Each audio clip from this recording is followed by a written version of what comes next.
The rules for the exhibition fight between Jake Paul and Gervonta Davis were supposed to address the most glaring aspect of the bout scheduled for November 14 in Miami.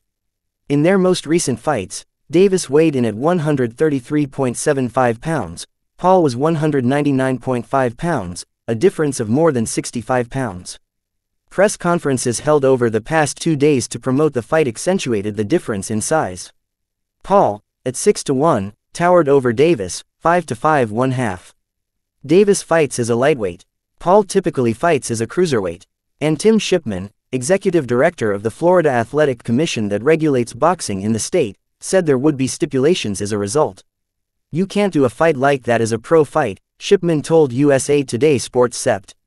18. But the fight rules, as announced September 23 by Paul's business partner, Nikisa Bidarian, reveal few accommodations for the size difference between the fighters. The Florida Athletic Commission has not responded to a request from USA Today Sports seeking confirmation of the fight rules. In short, the fight will be contested at a maximum of 195 pounds, knockouts will be allowed, official judges will score the fight, and 12-ounce gloves will be used. Andy Foster, executive director of the California State Athletic Commission, said the fight does not sound like an exhibition. "It's not great," he said, and of the weight discrepancy between the two boxers, he added, "it's concerning." Mike Matsuli, former president of the Association of Boxing Commissions, also addressed whether the fight seemed like an exhibition under the rules. "Well, not really," he said. "The fight will be contested at a maximum weight of 195 pounds. That means Paul will have to weigh in about 5 pounds lighter than he usually does for fights." The Florida Athletic Commission has not disclosed whether there will be a rehydration clause, which would prevent Paul from entering the ring far heavier than 195 pounds. It's also unclear how much heavier Davis will be than his standard weight of about 135 pounds. Rick Thompson, chairman of the Georgia Entertainment and Athletic Commission, adamantly opposed the fight before it was moved to Florida from Georgia. He cited the weight discrepancy as a concern.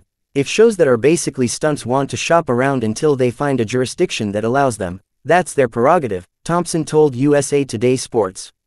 "We're just not going to trade safety of the fighters for profit."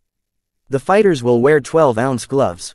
As a lightweight, Davis typically uses 8-ounce gloves. As a cruiserweight, Paul usually wears 10-ounce gloves. Davis is thought to have a disadvantage because he'll be wearing gloves 4 ounces heavier than normal, while Paul will be wearing gloves only 2 ounces heavier than normal. Davis's trainer, Calvin Ford, appeared to suggest Davis should wear 8-ounce gloves and Paul should wear 10-ounce gloves, as they typically do. Conventional wisdom: the lighter the glove, the harder punch and the more damage inflicted. But Paul said it was Davis's camp that requested the 12-ounce gloves, and the matter sounded unresolved.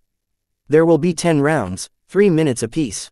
Davis likely will benefit from this because he is the better conditioned athlete. Official judges will score the fight, which is unusual for an exhibition match.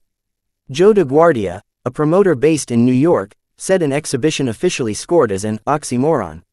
"Why would it be scored?" DeGuardia said, quote, "I don't understand the concept of having a winner for a fight that's an exhibition. Usually, exhibitions do not end in a knockout. But in 2021, when Evander Holyfield fought Vitor Belfort in Hollywood, Florida, at 58, he was knocked out in the first round. As is customary for an exhibition, the outcome of the fight will not count against either fighter's record.